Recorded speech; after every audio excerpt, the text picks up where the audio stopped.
No lugar de um contrato de trabalho, o termo de adesão assinado com um clique no aplicativo. Em vez de uma chefia que oriente, cobre resultados ou ofereça apoio institucional, algoritmos. A pandemia fez crescer a busca por fontes de renda e a procura por aplicativos de serviços de transporte e entrega, principalmente. Muita demanda, pouco dinheiro, nenhuma garantia. A precarização do trabalho não se limita a esses profissionais e tem muitos impactos na saúde. É sobre isso que a gente vai conversar no Sala de Convidados, que começa agora. O mundo do trabalho brasileiro ele é precário de natureza. O principal de tudo que a gente faz é dar lucro para o aplicativo. Garantia a gente não tem nenhuma. A gente está caminhando por uma epidemia de depressão, de ansiedade. Que nós estamos vivendo no Brasil uma informalização do que é o trabalho formal. Se eu tenho uma punição, se eu tenho meta para cumprir, eu não sou autônomo, eu tenho um patrão. Então a gente está aí à mercê aí de qualquer coisa que pode acontecer com a gente. Conversando comigo hoje pela internet sobre precarização do trabalho e impactos na saúde. Márcia Teixeira, pesquisadora do Departamento de Administração e Planejamento em Saúde da Escola Nacional de Saúde Pública da Fiocruz. Paulo Cavalcante, advogado trabalhista e professor da Universidade Salgado de Oliveira, a Universo. E Tiago Magaldi, sociólogo e membro do Laboratório de Estudos sobre Trabalho, Profissões e Mobilidade da Universidade Federal de São Carlos. E se você quiser participar dessa conversa, contando para a gente uma experiência pessoal ou mandando perguntas para os nossos convidados, é só encaminhar sua participação pelo WhatsApp 021 997018122 ou pelas redes sociais do Canal Saúde.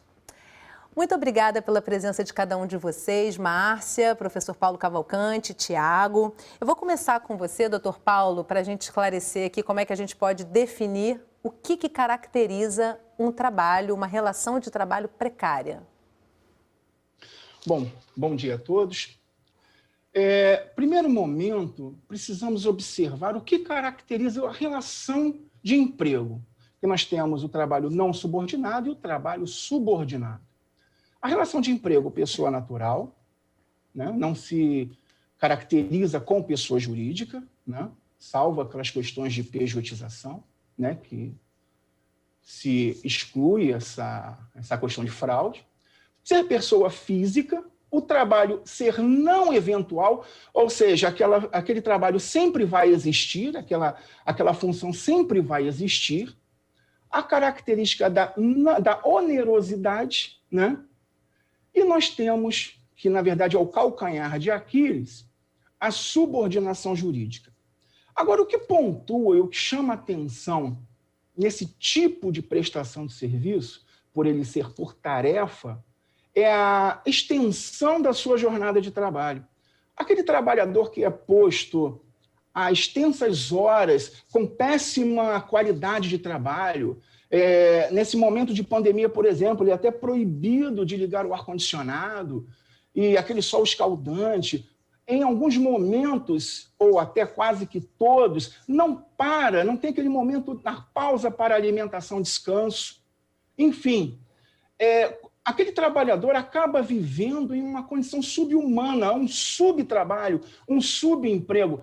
Realmente, aí está pontuado a caracterização da degradação do posto de trabalho, a degradação humana, a degradação justamente do trabalhador. Vamos falar sobre isso ao longo do programa. Márcia, você participou de uma pesquisa com trabalhadores de aplicativos. Eu queria saber primeiro, só para a gente começar essa conversa, o que motivou essa pesquisa, iniciar essa busca por esse conhecimento dessa vivência? Eu estou sem o áudio da Márcia. Pronto, desculpa, seu áudio falhou um pouquinho para mim. A pesquisa, estão me ouvindo? Sim. A pesquisa, né, é realizada por um grupo de estudiosos, né, da Escola Nacional de Saúde Pública, da Psicologia Social da UFRJ e da Engenharia de Produção da UF. Então, um grupo de pesquisadores, né, que na sua trajetória já analisam as questões de precarização do trabalho e nós formamos um grupo de estudos, né, para atualizar, né, esse fenômeno, né, que a gente considera da uberização, que é um fenômeno global, né, tem uma dimensão, digamos assim, dos mercados, né, do trabalho, da organização do trabalho, da gestão do trabalho no mundo, né, e que esses fenômenos trazem demandas, né, para o Estado, né, como o Dr. Paulo Cavalcante falou agora, né, a questão da regulação do trabalho, e também afeta a atividade humana, né, também afeta a saúde, os modos de vida dos trabalhadores, né. Então, o nosso foco, né, são as condições de trabalho, é o cotidiano dessas relações que são impactadas por essa nova forma de gerir, né, essa nova forma de relação de trabalho que nós aqui chamamos de uberização, né. Tiago, para quem está no emprego mais formal e mesmo para quem não precisa de um trabalho realmente remunerado, que já tem outras fontes de renda, pode parecer que a precarização do trabalho não nos impacta.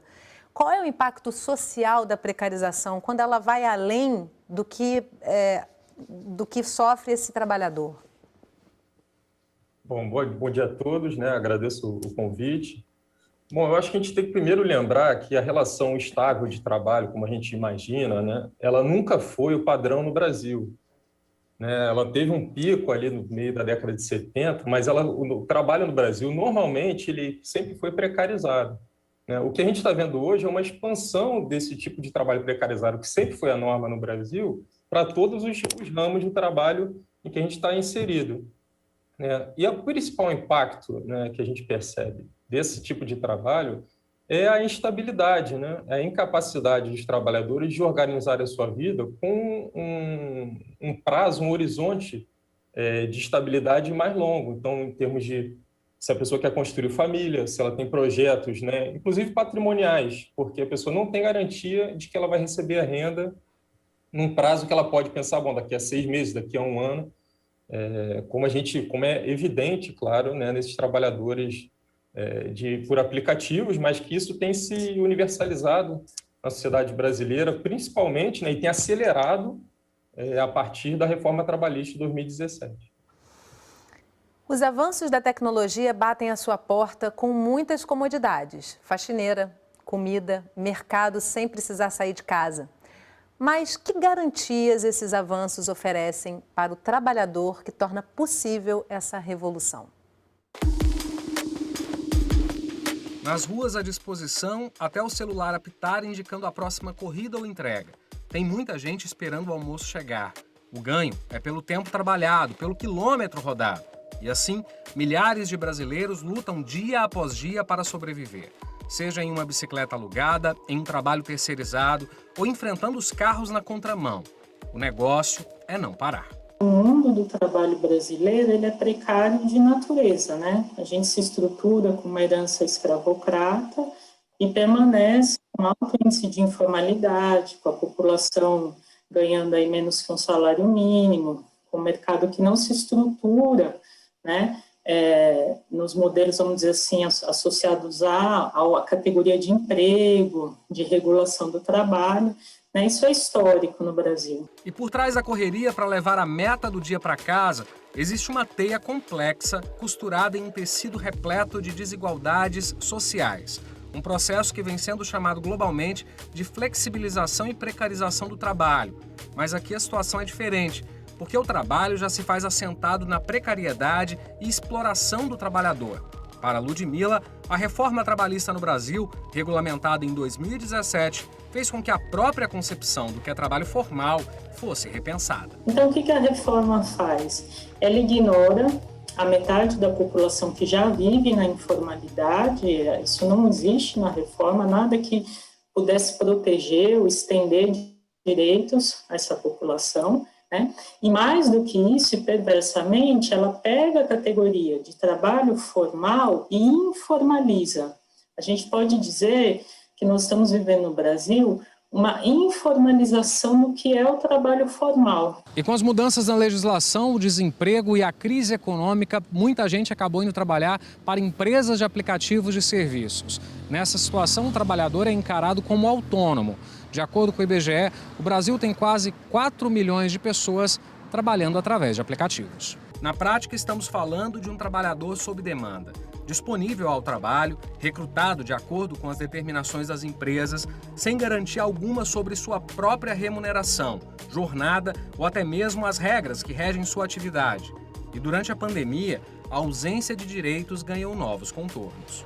A pandemia ela deixa evidente para a gente, né, a condição desses trabalhadores que, mesmo às vezes empregados, não têm garantia sobre seu próprio emprego, não tem garantia sobre sua remuneração. A gente vive num país de altíssima rotatividade, né? Então, você ter um emprego formal não quer dizer uma garantia de longa duração. Assim nasce o termo uberização do trabalho, um processo que ultrapassa a questão das plataformas digitais e da inovação tecnológica. É a consolidação da condição de trabalhador sob demanda. Isso acontece com profissionais da saúde, né? Médicos, enfermeiros, etc. Não precisa de um aplicativo. A condição desses profissionais hoje é cada vez mais a condição de um trabalhador sob demanda. Ele não conta mais com a proteção sobre a duração da jornada, com descanso remunerado, com férias, né? Ele vira um PJ, ele vira um prestador de serviço para uma infraestrutura hospitalar, por exemplo, ele vai trabalhando de acordo com as demandas. Mais riscos e menos saúde para o trabalhador. Sirlene Cristo, professora de Psicologia do Trabalho no Instituto de Psicologia da UFRJ, está participando de uma pesquisa com motoristas de aplicativo e entregadores do Rio de Janeiro e São Paulo. Ela conta que são muitos os relatos de distúrbios alimentares e outras doenças visíveis, mas existem ainda doenças mais difíceis de serem vistas. A gente percebe que a gente vive, né, dentro de uma sociedade, de um modo geral, em que a gente está caminhando por uma epidemia de depressão, de ansiedade, né, e a gente entende que isso pode estar muito relacionado a esse quadro de precarização, né, do trabalho, de falta de direitos, né, e de recursos básicos, né, de proteção à vida. Formas de adoecimento que se estendem a todos os trabalhadores precarizados. A gente começa a falar em burnout, em síndrome do pânico, uma série de suicídios, coisas que passam a estar diretamente associadas ao trabalho. Então, esse futuro que vai se desenhando é um futuro do adoecimento, da intensificação do trabalho, da extensão do tempo de trabalho. Agora, a gente sempre também tem que acreditar nas formas de resistência, né? Por exemplo, em plena pandemia, a gente viu uma organização nacional de entregadores uberizados, né? E outras virão por aí. Tiago, a Ludmila fala de uma questão que você trouxe já no início do programa sobre essa herança escravocrata, de certa forma, né? Que traz um histórico aí de precarização. Como é que isso se dá? Como é que se modifica isso? De que forma também essas mobilizações que ela cita agora no final da matéria podem reverter esse quadro social? Bom, primeiro, saudar a Ludmila, uma grande pesquisadora, né? Para quem tem interesse nessa área, a Ludmila Bilho é uma grande pesquisadora, publicou muito sobre isso. Bom, a gente tem que pensar, né? A gente teve, no ano passado, algumas mobilizações, né? Teve o break dos APPs, teve o segundo. A gente teve algumas lideranças que surgiram a partir disso. O Paulo Galo foi uma delas, ficou mais conhecida, mas tem várias outras. Agora, é uma luta muito dura, né? Será uma luta muito dura. É claro que sem luta não se avança em direitos, como a gente sabe que, né, historicamente é assim. Agora, uma luta muito dura, porque como a gente está vendo, a Uber dá tudo, menos o vínculo, né? Ela dá tudo, menos reconhece o vínculo, porque esse é o ponto nodal da questão, né? Então, e agora tem um segundo ponto que eu acho interessante nisso tudo, que como a reivindicação dos trabalhadores, elas também mudaram. Então, a gente tem que estar muito atento a isso, né? Esses trabalhadores de aplicativos, eles não têm interesse, muitos deles, né, não têm interesse em ser seletistas, por exemplo. Isso está visto nas pesquisas que foram feitas dentro dessas mobilizações, porque eles associam o vínculo seletista a ter um patrão.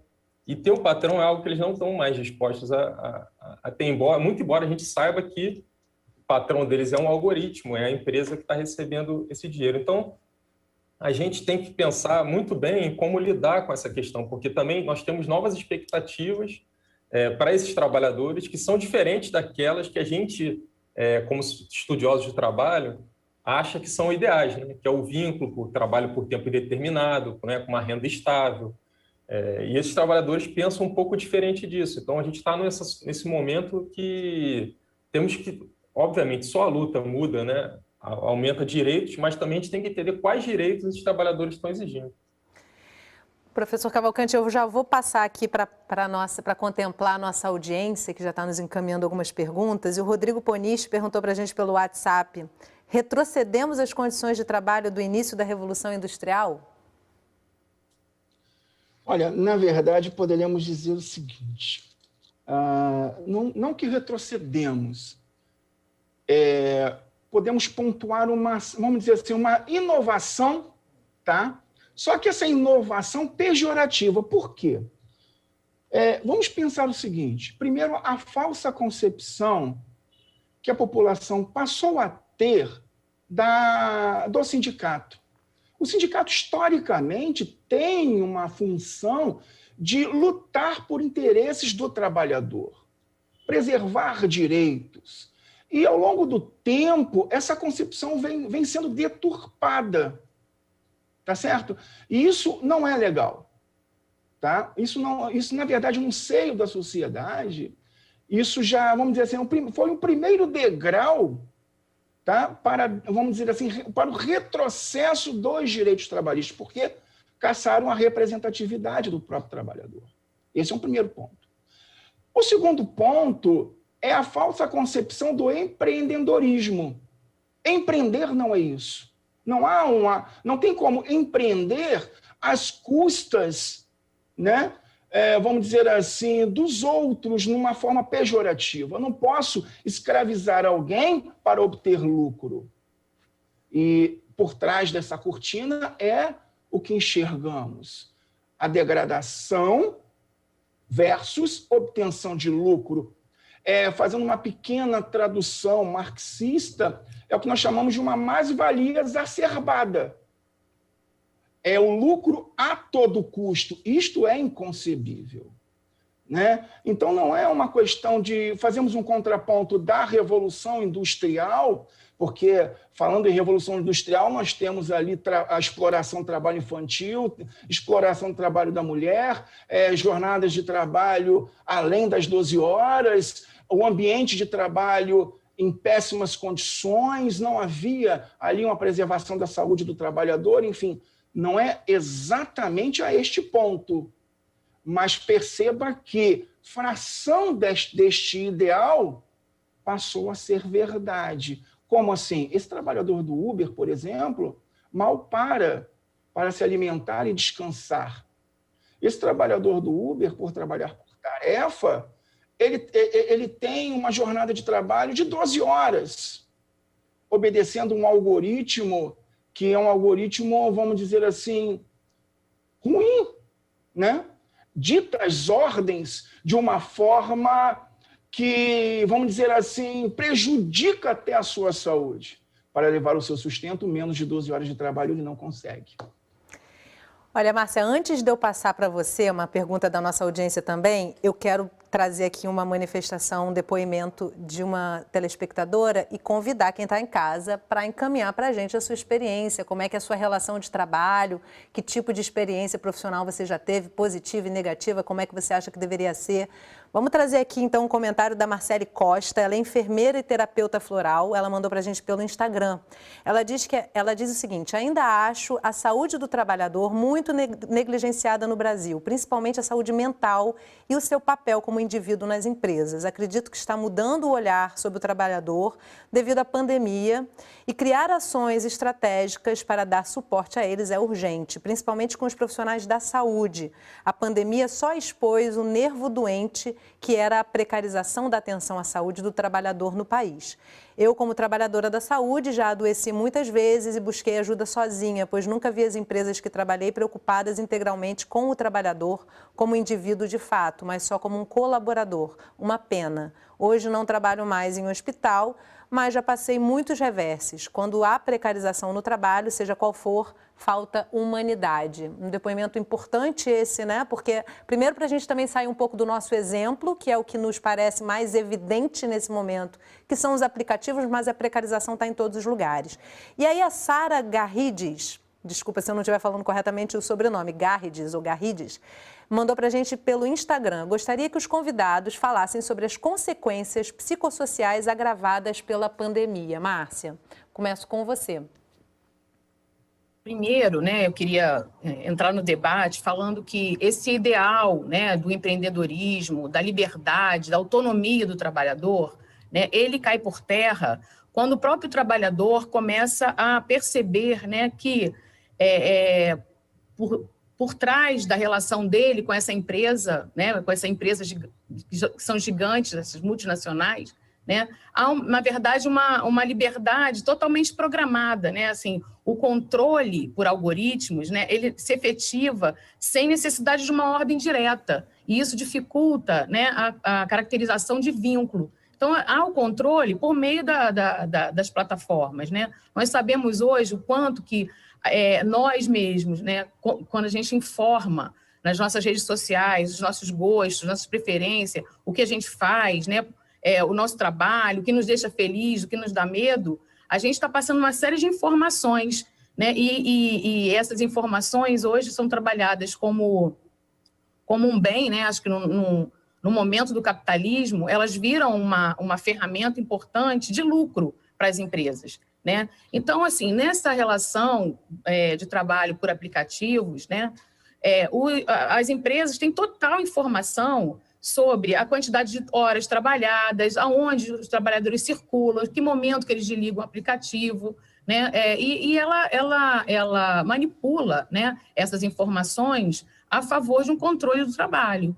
Então, o trabalhador que, geralmente, a gente tem entrevistados, né, os trabalhadores, né, na relação com as empresas, né, na relação entre eles, né, e numa relação mais coletiva, na possibilidade de coletivização do trabalho, a gente percebe que, num primeiro momento, sim, né, o ideal de autonomia, eu posso gerenciar meu trabalho, né, minha atividade, ele é presente, sim, nas falas, né, nas entrevistas que a gente tem feito com os trabalhadores para o aplicativo. Em outro momento, né, surge, né, essas queixas da solidão, né, na solidão de interagir com uma empresa, na solidão de você não contar com o apoio em várias situações, porque no cotidiano, né, vão acontecendo situações de violência, acidentes, né, em que você necessitaria, né, dialogar com o seu parceiro, né, que você é considerado um parceiro, você necessitaria dialogar com o parceiro e você não tem diálogo, né? Muitos falam que os telefones, os canais de suporte pouco respondem ou respondem a alguns que são, digamos assim, que são mais antigos, né, naquele processo de trabalho, que conhecem mais as estruturas das empresas, né, mas que o suporte ele não é garantido, né, de forma democrática a todos que estão trabalhando no aplicativo. Não dá para dizer que uma relação esse controle gera uma pressão muito grande. Márcia, né? não dá para dizer nessa para a rua. Desculpa te interromper, mas só para pedir um complemento seu. Não dá para perceber nessas entrevistas que você fez uma relação horizontal de trabalho, né? Ou seja, se você não consegue encontrar o outro lado em lugar nenhum, você não tem como estabelecer uma relação horizontal, né? E no dia a dia, né, essa falta de, né, você não consegue acessar o seu parceiro, né, isso gera uma pressão muito grande, né, porque você começa a perceber que é controlado, né? Muitos entrevistados falam assim, eu planejei trabalhar 10 horas num dia, né? Quando está chegando perto de eu cumprir minhas 10 horas, eu começo a receber promoções, né? Assim, olha, as próximas 2 horas o preço da tarifa será dinâmico, né? Para incentivar ele sempre ir um pouco a mais, né? Sempre romper, né? Com uma jornada de trabalho segura, né? Do ponto de vista até da saúde, né? Muitos reclamam que, às vezes, passando por processos muito longos de jornada, a gente já ouviu, experiências de motoristas ficarem quase 30 horas, né, trabalhando porque precisavam pagar a conta, né, porque tinham ficado um tempo sem rodar por problemas no transporte, né? Então, assim, trabalhar ao ponto de, quando sair do carro, né, quebrar a perna, né, de gelato, uma série de expressões dessa precariedade no corpo, né, com problemas de saúde grave, né, pressão, problemas de coluna, né, uma série de problemas, né, e lidar com medo, com essas pressões, é claro que afeta, né, a saúde mental. Com certeza. Tiago, vou passar a palavra para você, depois para o Dr. Cavalcante, para a gente fechar esse bloco rapidinho. Sim, eu achei muito precisa a expressão da pessoa que mandou para a gente aqui a questão, né, que realmente onde há precarização não há humanização, e eu acho que a lógica é exatamente essa, né? A gente tem que entender que essas empresas, né, pensam o seu colaborador como um objeto de produção de valor, um objeto de produção de lucro, né, que a gente chama no estudo de trabalho da reificação, né, do tratamento do outro como uma coisa, né? Muito embora o discurso seja o contrário, né, seja de parceria, estamos fazendo aqui uma relação entre dois iguais, nós somos dois empreendedores, né, tanto a empresa quanto o trabalhador são empreendedores, então eles são colocados no mesmo nível, o que não é absolutamente verdade, né? Na verdade, aquele trabalhador ele é um número, né? E que ele vai sendo acompanhado, né, pela gerência, digamos assim, do aplicativo, e conforme ele vai perdendo a sua rentabilidade com aquele aplicativo, ele vai recebendo estímulos para que continue trabalhando e continue produzindo valor para a empresa. Então, eu achei a expressão muito precisa.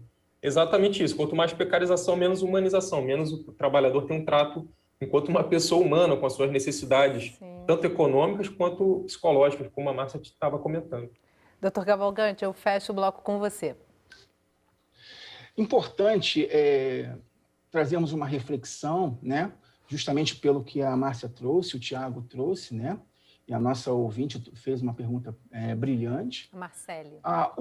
Marcele, né? Muito obrigado, Marcele, por essa pergunta, foi maravilhosa. Por quê? Precisamos refletir o que seria a aplicação destes algoritmos, né? Perceba que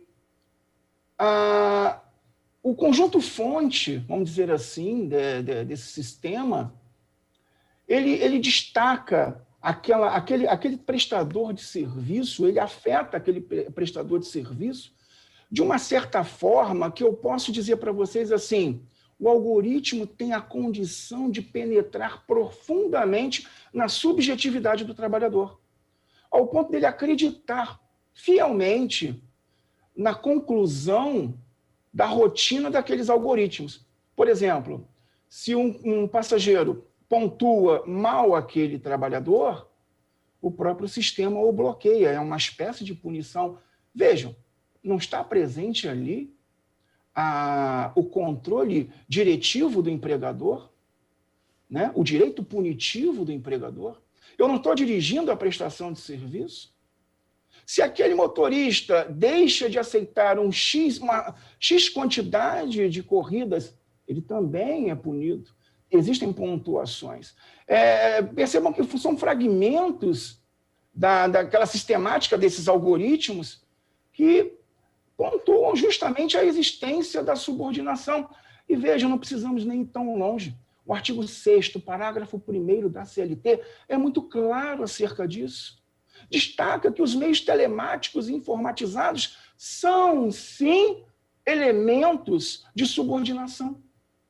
Não dependem da figura humana do empregador. O próprio sistema supre esta necessidade. Doutor Cavalcante, então, perdão, eu vou interromper você, até porque a gente tem no segundo bloco uma matéria que vai exemplificar isso e vai te dar espaço para você poder aprofundar mais isso, porque eu acho que é o cerne da questão realmente, né? Mas eu já estourei um pouquinho o tempo desse bloco. Então, no próximo bloco, um dia na vida de um entregador e um motorista de aplicativo. A gente volta já, não sai daí.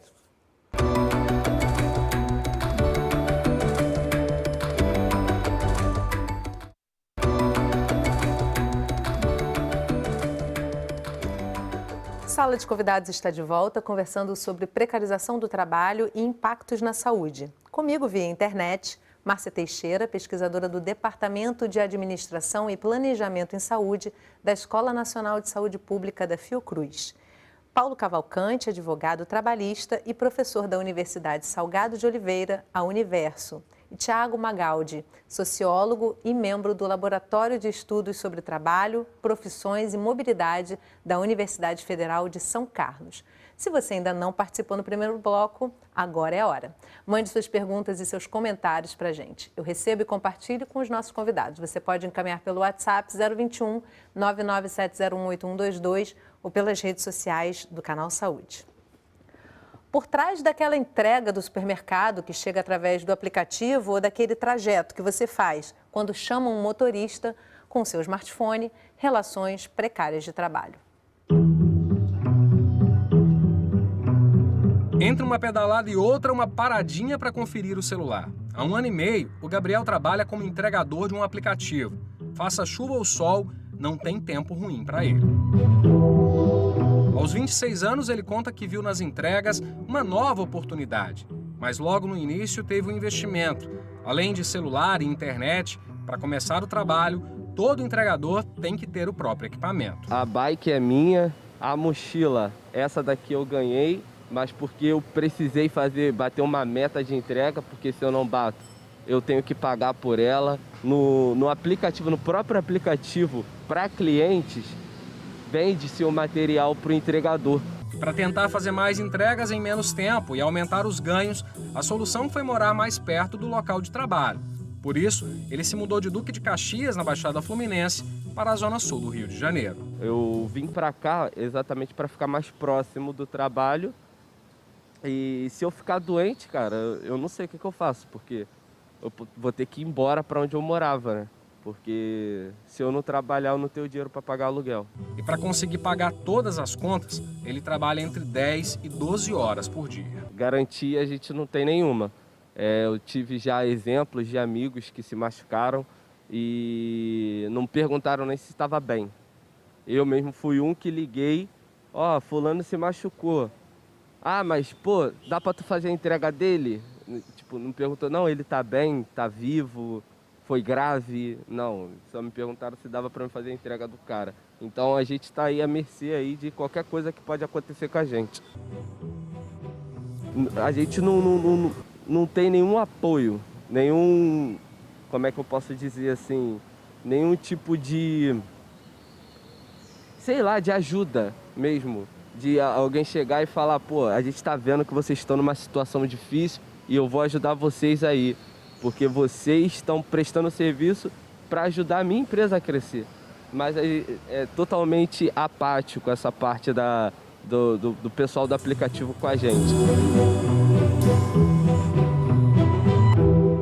Agora a gente vai conhecer o Denis, ele trabalha há 7 anos como motorista de aplicativo e vai me dar uma carona, né, Denis? Com certeza, vamos embora. Posso entrar? Pode, obrigado. Entra aí. A gente não pode demorar muito porque o Denis já está com uma corrida agendada para o aeroporto. Ele lembra que no início o aplicativo era lucrativo, mas hoje é difícil conseguir fechar as contas no fim do mês. A gente tinha uma necessidade de trabalhar em torno de 8 horas por dia, você conseguia levar o seu sustento tranquilamente. Hoje, com o aplicativo, se você trabalhar 12, está arriscado a não levar. Nem todos os dias você consegue levar porque a tarifa é muito baixa e assim, as condições são totalmente desfavoráveis para o motorista. Sempre favorável ao ganho do aplicativo e, em alguns casos, até favorável ao passageiro. Mas o principal de tudo que a gente faz é dar lucro para o aplicativo, só isso. O motorista diz que o trabalho pelo aplicativo se tornou o sustento de milhares de famílias. Ele acredita que, mesmo não tendo um vínculo formal, com uma carteira assinada, 13º e férias, se trata, sim, de uma relação de trabalho. Eu acho que é uma vertente nova, quer dizer, a gente não é tão autônomo como tentam vender a ideia, a gente não tem a independência que a gente gostaria, porque se, por exemplo, a gente está aqui numa corrida com o aplicativo desligado, mas digamos que você me desse uma nota 1, eu seria bloqueado depois que você saísse do carro. Então, se eu tenho uma punição, se eu tenho meta para cumprir, se eu tenho uma série de sanções e regras ali que outro impõe no meu negócio, eu não sou autônomo, eu tenho um patrão. Durante a pandemia, os aplicativos de transporte estão oferecendo álcool em gel e redobrando recomendações sanitárias. como janelas com vidros abertos e passageiros apenas no banco de trás. No caso dos entregadores, essa é uma despesa que tem sido feita por eles. Sobre garantias e direitos, Denis ressalta que muito se perdeu com a reforma trabalhista. Ele diz que os motoristas não conseguem pagar um seguro para o carro. A qualquer momento, podem sofrer um acidente ou mesmo serem vítimas da falta de segurança da cidade. Para entender melhor essa relação, nós entramos em contato com os aplicativos que aparecem na reportagem, mas não tivemos respostas. E quando pergunto para o Denis sobre ficar doente, ele conta que para os motoristas, os problemas de saúde são muitos, desde fortes dores na coluna até crises de ansiedade, mas isso é algo que não dá nem para pensar. Eu não fico doente, eu não posso ficar doente, eu não tenho esse luxo. Eu tive coronavírus e tive que rezar para a família me ajudar, para tudo, porque você não tem como ficar doente, é um desespero ficar doente. Quebrar um braço, uma perna, nem pensar.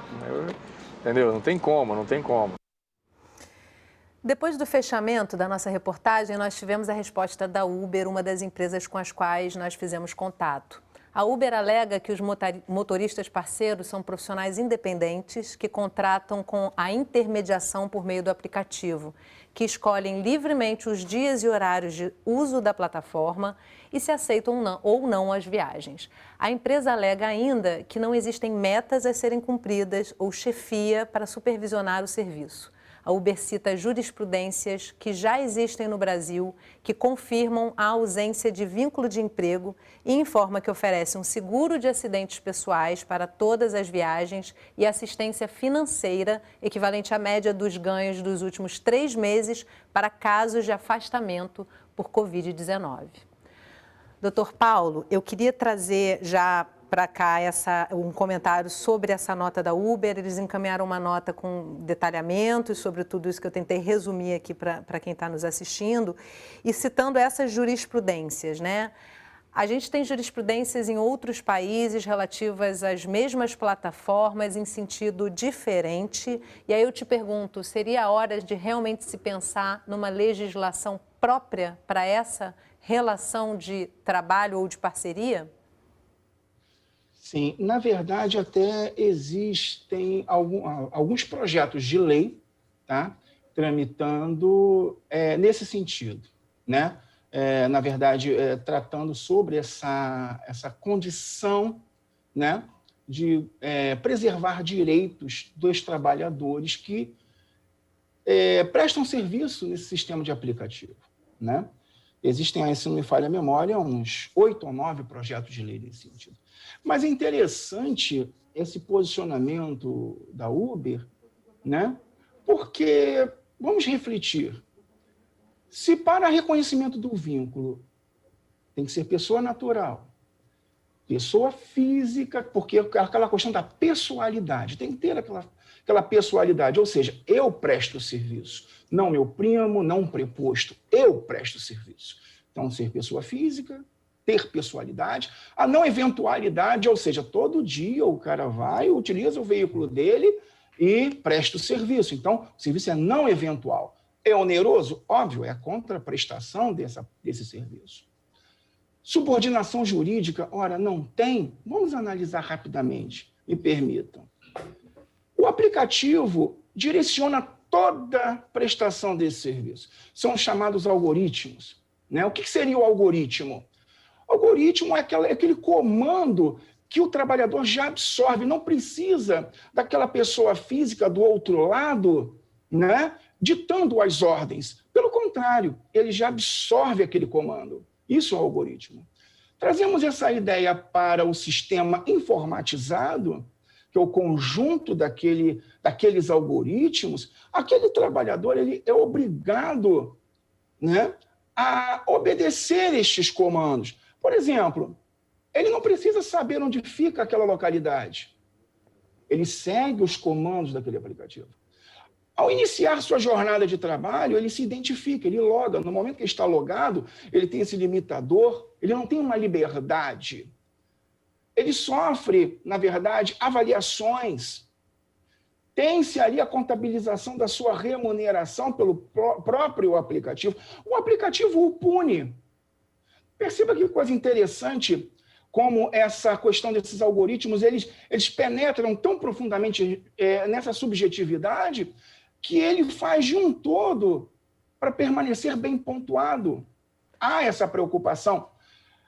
Trazemos essa ideia da prestação de serviço por tarefa, que é justamente mais prejudicial ao trabalhador, porque ele precisa desenvolver horas a fio para manter uma rentabilidade na sua prestação de serviço.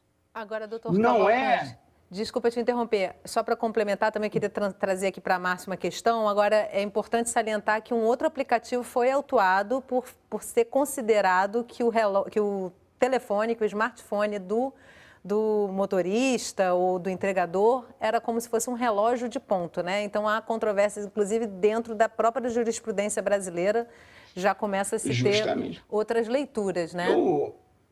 Eu acredito que estamos caminhando no sentido do reconhecimento, visto que na Europa isso já não se discute tanto. Holanda, por exemplo, a Uber, por exemplo, para manter-se funcionando, ela contrata um intermediador. E aqueles motoristas têm vínculo de emprego com esta empresa interposta. Para vocês terem uma ideia. No Reino Unido, a coisa começou a evoluir através de uma decisão, que eu posso dizer que uma decisão significativa e memorável. Eu acredito que no Brasil vamos caminhar nesse mesmo sentido. Necessário, né, Márcia? Porque assim, o Gabriel, que é o entregador, ele fala que não recebe nenhuma ajuda. Eu, quando escutei ele falando isso, me pensei, ele está se referindo a direitos, né?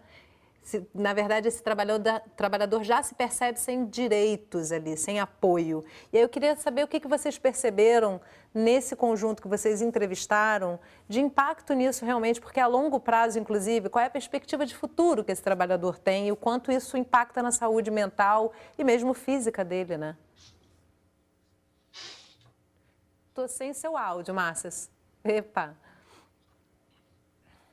Nas entrevistas que a gente acabou de assistir, né, eles apontam, né, que assim, como autonomia, mas uma autonomia na incerteza, né, você não tem nem garantias que você vai continuar, né, trabalhando com aquele aplicativo no mês seguinte, né, até porque a empresa alega que não ser um patrão, não ter chefia, mas tem total controle da atividade dele, né? Essas tarefas elas vêm pelo aplicativo e a empresa coloca assim o papel do chefe nos usuários, né?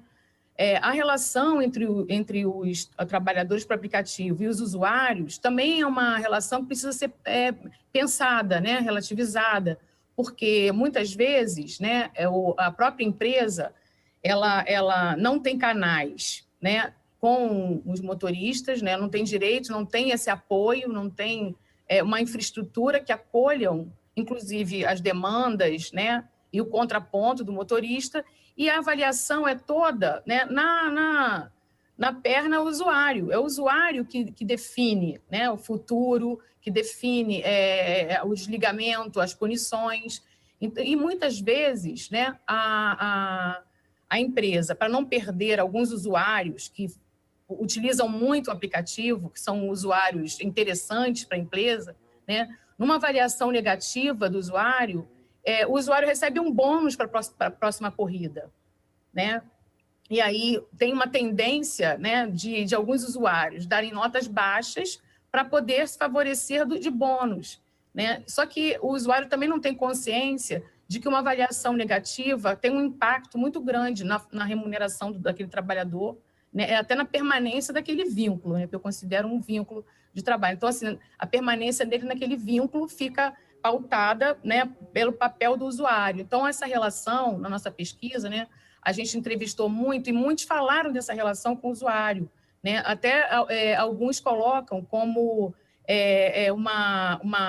uma forma, né, de pressão no trabalho, né? Muitos trabalhadores falam que os usuários os veem como parcela, como uma peça do carro, né? Ele se sente invisível, né? Muitos falam, olha, a gente não recebe um bom dia, um sorriso, a gente fica mediando até tensões, né, do mercado de trabalho em geral, que a pessoa entra mal-humorada, né, e desconta ali, e às vezes avalia mal e prejudica, né, o ganho e até a permanência daquele trabalhador. Então, a pressão vem, né, nessa relação com a empresa e também com o usuário, que nem sempre, né, entende ou tem consciência do papel dele, né, nesse mecanismo todo do trabalho por plataforma. Sim. Agora, eu gostaria também de pontuar que há resistência, né? Os trabalhadores, de alguma forma, eles se organizam para... um dia de paralisação, né? Já fizeram algumas vezes. Né? Assim, para criar, né? WhatsApp, grupos de WhatsApps, né? Dicas de corrida, né? Então, assim, as entidades coletivas, que a gente chama assim, elas surgem, né, nesse encontro, porque a relação com a empresa é uma relação de solidão, né, e em algum momento você precisa se organizar ou entrar em algum grupo de WhatsApp para saber até as melhores corridas, os horários, né, para se informar sobre a situação de violência, né. Então, tem uma organização mesmo da atividade que passa por um coletivo e até coletivos, né, mais amplos, que questionam já a relação de trabalho, a questão dos direitos, né? A necessidade de se organizar via sindicato, associações, né? Que pensam até em soluções alternativas, né? Existem já experiências, né, de cooperativismo de plataforma. Aqui no Rio de Janeiro nós temos os Despatronados, né, que é uma cooperativa, né, de entregadores que se organizam, né, por fora, né? Eles organizam por WhatsApp, outras formas que não necessariamente estão trabalhando a partir dessas grandes empresas de aplicativo, né? Então, é importante falar também dessas resistências, né? Né? A partir dessas construções dessas entidades coletivas, que partem desse pequeno, né, de ajuda, né? Nós já entrevistamos e ouvimos, nós somos uma família, um passa a corrida para o outro, a gente se protege, né? Que é um primeiro estágio, e também essa forma de organização maior do trabalho. Tiago, pensando aí em termos de presente e futuro, né? A gente sabe que há uma revolução em andamento, daqui a 100 anos a gente vai olhar para esse momento e ver o tamanho das mudanças que estão acontecendo, e não tem volta, né? Os aplicativos já fazem parte da nossa vida e trazem muita comodidade, né? E na conversa com a nossa produção antes do programa, você trouxe um termo do capitalismo de vigilância. Eu queria que você trouxesse um pouquinho esse termo e também que momento é esse, né? Que a gente está vivendo historicamente, talvez, e que dinâmica de futuro a gente pode imaginar. Bom, basicamente, né, o que eu entendo, pelo menos, sobre o capitalismo de vigilância é como essas novas tecnologias elas permitem um controle, não só, né, dos trabalhadores, no caso que a gente está falando, mas o controle de nós também, que todos nós agora temos um celular, um computador, e dependemos, né, deles para trabalhar, diferentemente de, não sei, 10, 15 anos atrás, não faz tanto tempo assim, de que você não tinha necessariamente que ter um celular para conseguir trabalhar. Né? E essas tecnologias produzem muitas informações que são, naturalmente, né, como vivemos no modo de produção capitalista, utilizadas para produzir lucro, para produzir valor. Né? Agora, com relação ao futuro, eu sou um pouco mais pessimista que o professor Paulo. Né? Eu tenho até um colega que não é sociólogo, que sempre fala que, como todo sociólogo, é triste, né? Porque nós somos sempre pessimistas. E nesse caso, eu mantenho, né, a tradição, porque, diferentemente de outros países, o Brasil não só tem uma tradição de precarização do trabalho desde sempre, né? Nós nunca tivemos o trabalho estável, né? Um vínculo reconhecido como o nosso trabalho comum, normal, né? Sempre foi um trabalho precarizado. Não só temos esse histórico, como nós temos um processo de reforma trabalhista permanente, porque a reforma trabalhista foi aprovada em 2017, mas ela segue o movimento que levou à aprovação da reforma, que levou à maior precarização, a maior aumento de jornada de trabalho, a de instabilidade em conseguir renda. Esse processo continua, ele segue em curso. E as nossas, né, as cúpulas do nosso Poder Judiciário estão auxiliando esse processo, e não é de hoje. Então, nós parecemos ter um consenso ultraliberal formado no Brasil que não me parece ter esgotado a sua força. né? A eleição do Bolsonaro, né, do presidente, foi uma expressão disso, né? E ela segue caminhando. Por mais que nós tenhamos divergências, nós vemos divergências políticas entre os atores políticos, né, do país hoje, esse consenso ele continua caminhando. As pautas ultraliberais continuam sendo aprovadas no Congresso normalmente. Então, a minha visão, sinceramente, é um pouco mais pessimista. Eu acho que esse vínculo vai demorar muito a ser reconhecido no Brasil. Se ele for reconhecido, vai ser em termos muito mais prejudiciais do que nós vimos, né, na Inglaterra, no estado da Califórnia, nos Estados Unidos, em outros lugares, né? Então, eu acho que, né, como toda a história brasileira, né, se nós não tivermos organização dos trabalhadores, que são realmente os prejudicados por isso, nós não vamos encontrar uma boa solução. Acho que a superexploração ela vai continuar. Eu fico até feliz, eu não conhecia, né, disso que a professora Márcia trouxe aqui, dos despatronados, a cooperativismo de plataforma. Para mim, esse é a luz no fim do túnel, e não necessariamente as decisões das cortes superiores, porque essas eu acho que são empresariais hoje, de fio a pavio. Claro que a gente tem boas exceções, também não quero generalizar totalmente, mas a situação hoje das nossas elites políticas e judiciárias é muito complicada, é muito pró-empresa. Então, eu me sinto um pouco pessimista. Desculpa terminar a fala com essa nota pessimista, mas eu acho que, nesse caso, é a realidade, é o que a gente está passando. Quero fazer uma complementação, né, assim, que é um fato importante, é que hoje no Brasil nós não temos um Ministério do Trabalho, nós não temos uma política clara, né, pelo Estado brasileiro que favoreça o trabalho, que pense, né, em políticas do trabalho. Então, eu acho que isso, essa mudança, essa caracterização de vínculos, ela demora, porque também não temos uma política clara em defesa ou de organização do trabalho, né? Isso se expressa até na própria estrutura, né, do Estado brasileiro, que hoje nós não temos um Ministério do Trabalho, nós temos uma Secretaria do Trabalho, né, incluída dentro do Ministério da Economia. Né? Então, acho que isso não é um detalhe, né? Isso é muito importante na construção de saídas, né, para diminuir as desigualdades, né, no Brasil, e as desigualdades via o trabalho. Né? Isso. Doutor. Mas, e como a sociologia, né, não só a sociologia, mas os estudos de trabalho em geral, tem visto, né, desde o ano passado, como a Márcia falou, há resistência, né? Temos movimentos de oposição a essa superexploração. Claro que eles são muito heterogêneos e muito complexos. Por exemplo, eu vi ontem, estava lendo uma matéria ontem, de que os partidos que lideram a quantidade de candidaturas de motofrentistas, mototaxistas e Uberes são os partidos, são o PSL e o Republicanos, são partidos que estão diretamente implicados nessa agenda ultraliberal. Então, esses movimentos eles têm as suas heterogeneidades, suas contradições, mas sua própria existência mostra que os trabalhadores estão refletindo sobre a sua condição, né? Como mostrou a matéria que foi apresentada. Algum tempo atrás, eu conheço e converso muito com os Ubers, todos falavam muito bem, não, estou tirando um bom dinheiro, está muito bom. E hoje você já tem outro tipo de reflexão. A pandemia mudou um pouquinho esse quadro, né? A pandemia também teve esse impacto, assim, a gente teria que fazer um programa só para falar disso, né? Doutor Paulo, eu estou finalizando o programa já na reta final, queria uma perspectiva de futuro aí, em termos judiciários, jurídicos, nessa questão para a gente fechar o programa. Estou sem seu áudio. Agora foi.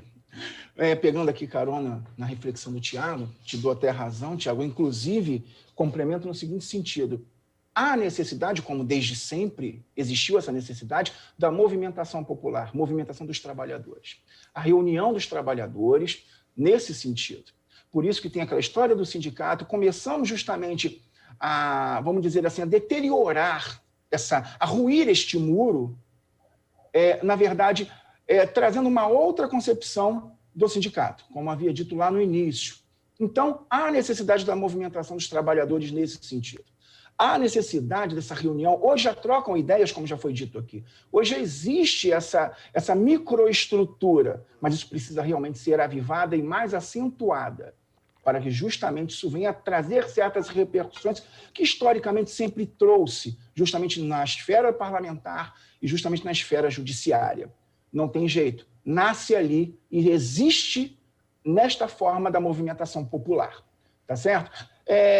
Concordo contigo também acerca desta, não é esta velocidade que o nosso judiciário vai mudar a sua reflexão, não é. Temos que viver muito tempo ainda até que isso se consolide, melhor que isso se modifique. Mas eu acredito muito na movimentação dos trabalhadores nesse sentido, eu acredito que possa, sim, acelerar a modificação deste paradigma. Até porque são novas culturas que estão surgindo, né? E com certeza esses profissionais vão se tornando cada vez mais essenciais. Quando eles fazem um dia de paralisação, de não realização de entregas, já existe sim, o cliente do outro lado fica realmente tocado até pela falta da comodidade, né? Já paramos, vamos parar para pensar assim, todos os motoristas em um dia, ninguém trabalha, não há. Isso está começando a acontecer, né? E aí é importante que a razão jurídica, que toda a sociedade consiga acompanhar essa mudança para que o lucro não gere apenas o lucro, né? Mas também bem-estar social. Quero agradecer muitíssimo, Márcia, Dr. Cavalcante, Tiago, pela participação de vocês aqui com a gente. Um tema que precisa estar sendo sempre pautado para que a gente possa refletir e conseguir construir uma sociedade mais igualitária, né? E obrigada a você também que acompanhou o Sala de Convidados de hoje. Se quiser rever, baixar ou compartilhar esse programa, entra no site do Canal Saúde, lá você tem toda a nossa programação. Eu espero você na próxima semana. Até lá!